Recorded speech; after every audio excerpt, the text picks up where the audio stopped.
ચાપલુસી કરવા ટેવાયેલી અમદાવાદ મ્યુનિસિપલ કોર્પોરેશને ફેબ્રુઆરી મહિનામાં અમદાવાદના કેશવનગર વિસ્તારના 150થી વધારે ઠાકોર અને ગરીબ સમાજના શ્રમિકોને બુલડોઝર ફેરવી ઘરથી બેઘર કર્યા। એ પરિવારોની મુલાકાત દરમિયાન બેન દીકરીઓએ જણાવ્યું કે એ વખતે પોલીસે એમની સાથે અશ્લીલ ગાળાગાળી કરી છે। જેન્ટ્સ પોલીસ સ્ત્રીઓના બાવડા પકડતા હતા। શ્રદ્ધાંજલિનો કાર્યક્રમ બેસણાનો કાર્યક્રમ નહીં થવા દીધો અને લગ્ન પ્રસંગ માટે આવેલા લોકોને જાનૈયાઓને ભગાડ્યા અને જાન મંડપના 2 માંડવા તોડી નાખ્યા।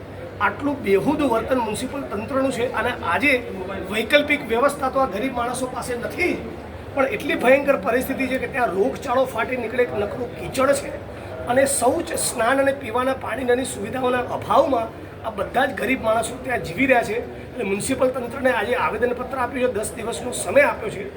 આવતા 24 કલાકની અંદર શૌચ સ્નાનની સુવિધા ઊભી નહીં કરે તો બધા લોકો હાથમાં ડબલું લઈને કલેક્ટર કચેરી કે મ્યુનિસિપલ કમિશનરના દરવાજા ઉપર આવીને બેસી જશે।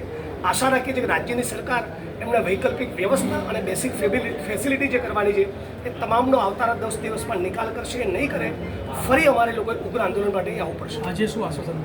આજે ડેપ્યુટી મ્યુનિસિપલ કમિશનરે કહ્યું છે કે આવતા 10 દિવસ બાદ અમે શું ચર્ચા કરી તંત્રના જુદા જુદા વિભાગો સાથે એ મુદ્દે તમને બ્રીફ કરીશું અને આજકાલમાં શૌચ સ્નાનની વ્યવસ્થા કરવા માટે કહ્યું છે। એ નહીં કરે તો હું નહીં કહું તો પણ મજબૂરીના મારે બીજો વિકલ્પ નહીં હોવાના કારણે આ બધા ગરીબ માણસો હાથમાં ડબલું લઈને મ્યુનિસિપલ કોર્પોરેશન આવી જશે। ઓકે।